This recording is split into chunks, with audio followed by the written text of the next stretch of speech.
Kocha Pedro jana alimuini wapi kocha Florai Ibenge namna ambavyo aliweza kumaliza mchezo ule kwa matokeo ya ushindi? Nadhani ukomavu wa wachezaji wa Azam FC na ukomavu wa wachezaji wa Young Africans ni vitu tofauti. Ukiangalia kwa asilimia kubwa kikosi ambacho kilicheza cha Young Africans, wachezaji wengi wana experience kubwa na ubora mkubwa ukiangalia, lakini ukirudi kwenye kikosi cha Azam FC utagundua kwamba alitumia zaidi wachezaji wengi vijana. Ukiwaangalia kuna vijana wengi wa under 20 ambao ndo walitumika zaidi, na ni tofauti na Young Africans. Young Africans hakutumia mchezaji hata mmoja kijana.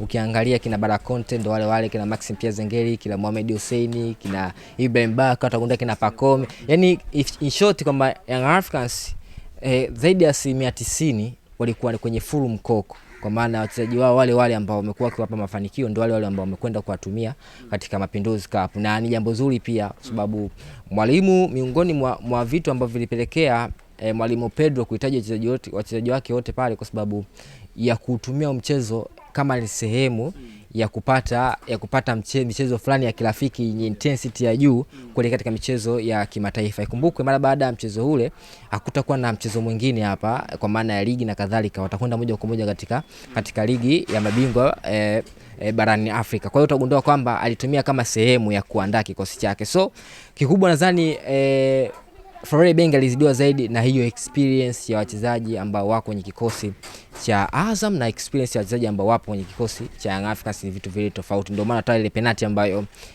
ilisababishwa na mchezaji wa Azam FC yule under 20 tutagundua kwamba ni penalty nyepesi sana kikawaida, lakini kutoka na ukomavu ndio maana akasababisha penalty. Lakini ukaona sasa umuhimu pia kuwa na wachezaji wenye ukomavu, kama angalia mtu kama Aishi Manula akaenda akasave ile penalty kutoka na ukomavu ambao yuko nao. So utagundua kwamba Florai Ibenge alizidiwa zaidi na hiyo experience ya wachezaji na nadhani ni experience zaidi ya. Msimu tayari Yanga ametetea mataji mawili, Ngao ya Jamii pamoja na Mapinduzi. Lakini utakumbuka misimu pia iliyopita Young Africans alichukua makombe yote ambayo amekuwa ameshiriki. Ni wazi kwamba msimu huu pengine Yanga anaweza akarudia kile ambacho alichokifanya msimu uliopita. Nadhani inawezekana kwa sababu mpaka sasa hivi bado hajapoteza. Yes, ukumbuke kwamba tayari ashachukua Ngao. Ikumbuke msimu wa jana kulikuwa na Toyota, nadhani kama sikosei, Toyota Cup. Kwa sababu mwaka jana hakukuwa na kombe la naniu la Mapinduzi kwa maana lilichezwa kwa timu ya taifa hii. Yes, alichukua Muungano of course. Kwa utagundua kwamba ni timu ambayo imekuwa ikichukulia userious zaidi mataji mbalimbali ambao wamekuwa wakienda kushiriki. Hawachukuli jambo kwa udogo. Ukitagundua hilo, angalia hata namna ambavyo wali approach hii michuano ya Mapinduzi Cup. Ikumbukwe Simba kulikuwa na nyota wengi ambao walikuwepo tu. Sisi tumeelewana, hawakuwa timu ya taifa, hawakuwa sehemu yote. Lakini Simba aliondoka na wachezaji, aliondoka na kikosi dhaifu hapa kwenda kwenye Mapinduzi Cup, mwisho wa siku anatolewa. Ama mwisho wa siku anakuja kuwaita wachezaji wake na kuta muda tayari umeshaenda, wachezaji wamekosa muda wa kujiandaa, wanakwenda kucheza mechi, wanakuwa na wanasema kwamba wanakuwa na ile fatigue kwa maana timu wachezaji hawako fit, kwa sababu mchezaji anapokuwa likizo kuna vitu vingi ambavyo vinatokea katika maisha, kwa sababu kuna baadhi ya wachezaji wengi ambao tuko nao wanashindwa wanasema kulinda miili yao. Kuna wengine hawafanyi kabisa mazoezi wakiwa katika kipindi cha mapumziko. So ukimrudisha mchezaji, yani leo unamrudisha mchezaji kesho acheze mchezo, ni kumtesa, na ndicho ambacho kilitokea. Kwa hiyo Simba alitolewa kwa sababu ya ukiangalia Young Africans day one wanatoka hapa wanakwenda visiwani Zanzibar, wanafuru mkoke na Pacome kina nani wachezaji wake wote ambao walikuwepo. Kwa hiyo utagundua kwamba Young Africans walikuwa na dhamira ya dhati kabisa kuhakikisha wanaweza kuchukua hili taji, na ndio maana ukiangalia katika vikosi vyote ambavyo vilishiriki katika Mapinduzi Cup, ukiachana na Singida ambao nao pia alikuwa na kikosi kizuri, lakini Young Africans pia alikuwa na zaidi ya kikosi chake ambacho kilikwenda kushiriki mchuano ile. Kwa hiyo Young Africans wao swala la makombe kwao ni sehemu ya kawaida, kwa sababu ni timu ambayo imekuwa ikichukulia zaidi serious makombe mbalimbali ambayo wamekuwa wakishiriki. Miongoni mwa mchezaji ambaye amewaka sana katika michuano hii ya Mapinduzi na katika kikosi cha Young Africans, alikuwa na mwanzo mgumu na mbaya katika ligi kuu Tanzania bara pamoja na klabu bingwa barani Afrika, si mwingine ni Musa Bara Conte. Jana amekuwa mchezaji bora mchezo wa finali, lakini pia wanasema kama gari limewaka. Hiki ambacho alichokifanya Musa Bara Conte, funga meza ulitegemea?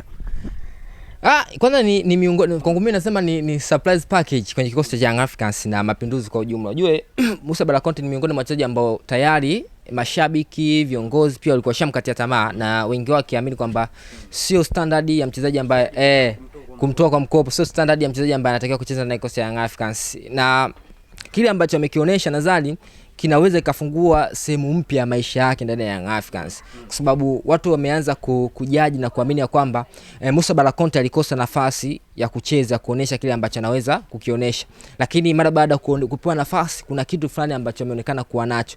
Just imagine performance ambayo ameifanya ama ameitoa ndani ya Mapinduzi Cup. Ni mchezaji ambaye alikuwa na game time kwenye coast ya Young Africans, ni mchezaji ambaye anacheza ama amekwenda kucheza michuano ile aliyakuwa akiamini kwamba mimi sio sehemu ya kikosi ambacho kitasalia katika mzunguko wa pili wa ligi kuu soka Tanzania Bara, mzunguko wa pili wa msimu. Kwa hiyo ni mchezaji ambaye anakwenda kucheza aliyakuwa tayari, tunaweza kusema kwamba tayari ameshakata tamaa, lakini still bado akajaribu kuonesha kwamba kuna kitu ambacho yuko nacho. So ni miongoni mwa wachezaji wazuri kwangu mimi naamini, lakini ni mchezaji ambaye amekosa nafasi ya kucheza kuonesha kile ambacho anaweza kuonesha.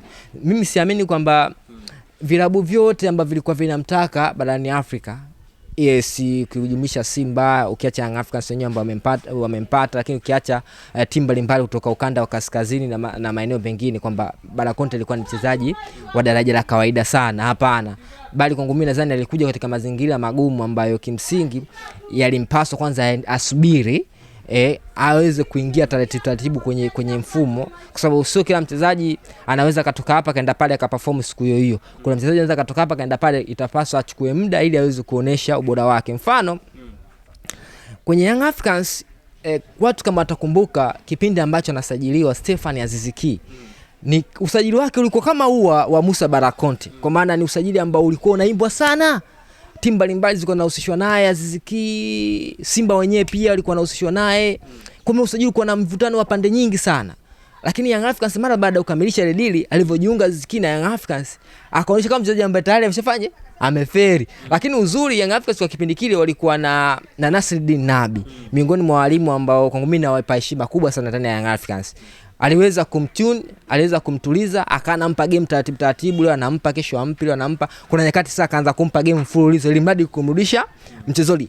Stefan Aziz Ki anakuja kuwaka mwishoni mwa msimu. Kama Young Africans wangekuwa na roho nyepesi, Stefan Aziz Ki naye pia angeachwa katikati ya msimu kama anavyotaka kuachwa Musa Bala Conte. Nadhani Musa Bala Conte ana tofauti na namna ambavyo magumu ambayo ameyapitia Stefan Aziz Ki. Kama Young Africans wataamua kumpa muda wa ziada pia, labda msimu huu wakampa mzima, huenda wakaweza kufanya maamuzi sahihi ya kuamini kwamba yes, kweli huyu mchezaji alifeli ndani ya Young Africans, ama mazingira ya muda mfupi yalisababisha ashindwe kuonesha kiwango chake kwa muda mfupi, lakini baadaye akaja kuonesha. Hii kwangu mimi nadhani ni mchezaji mzuri, na ndio maana timu nyingi zilikuwa zinamtaka. Kikubwa Young Africans mazingira ilikuwa ni changamoto, lakini pia game time pia amekosa.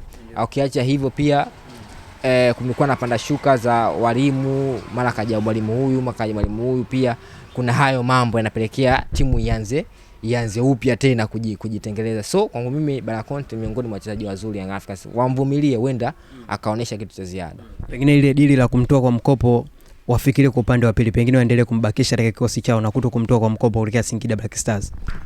Unajua baada ya mchezo dhidi ya Singida Black Stars, Bala Conte alizima kama mlinzi wa kati. Alikuwa na performance nzuri sana.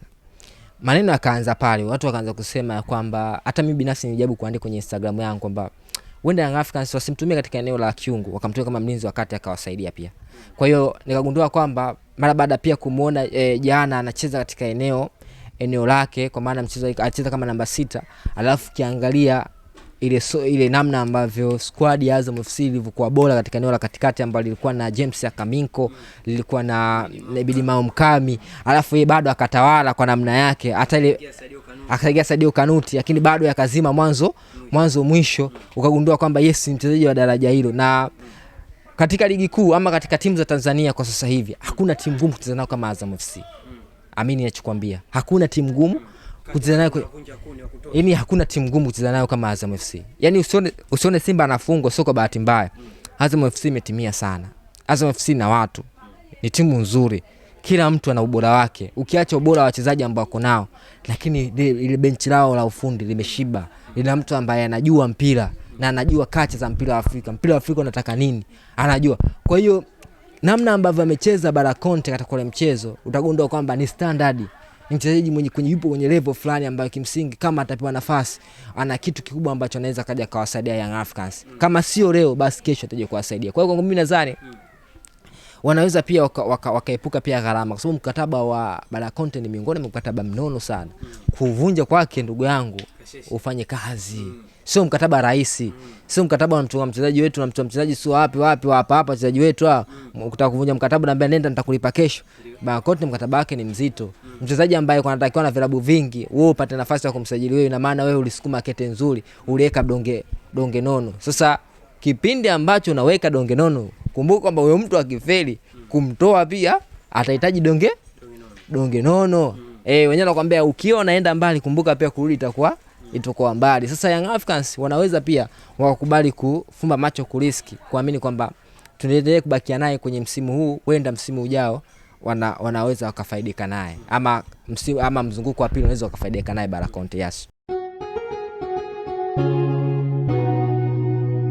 Kasako Media, tunaangazia maisha, tunaandika kesho.